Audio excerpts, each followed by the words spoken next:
नमस्कार, महाकवरी न्यूज में स्वागत है आपका। मैं हूं आपके साथ सोनम। पन्ना टाइगर रिजर्व में एक बार फिर खुश कर देने वाली खबर सामने आई। बता दें कि अब पन्ना टाइगर रिजर्व में बाघों और तेंदुओं के साथ साथ हाथियों की संख्या में इजाफा हो रहा है और पन्ना टाइगर रिजर्व की 2 हाथिनियों मोहनकली और कृष्णकाली दोनों ने बच्चों को जन्म दिया, जिससे पन्ना टाइगर रिजर्व में अब हाथियों की संख्या 16 से बढ़कर 18 हो गई।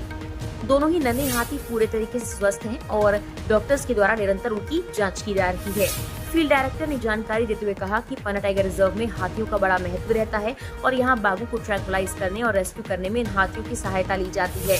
इतना ही नहीं, बारिश के वक्त पन्ना टाइगर रिजर्व में इन्हीं हाथियों की मदद से आवागमन किया जाता है और अन्य वन्य जीवों की निगरानी होती है।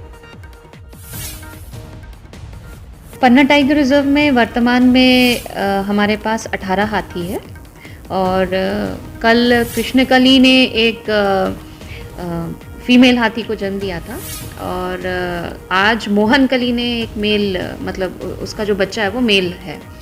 तो इस प्रकार से हमारे पास कुल 18 हाथी हो गए हैं।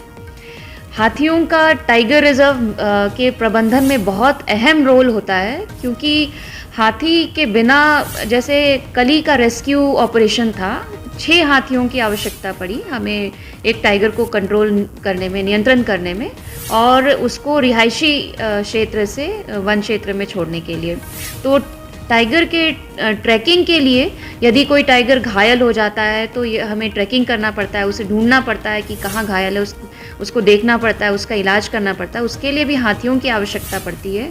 उसके अलावा हाथियों के अनुश्रवण में, जैसे टाइगर के अनुश्रवण में हाथियों की आवश्यकता पड़ती है। यदि किसी टाइगर को हमें कॉलर करना है, किसी टाइगर को हमें दूसरे स्थानों में स्थानांतरित करना है, ऐसी दशा में भी हमें हाथियों की आवश्यकता पड़ती है।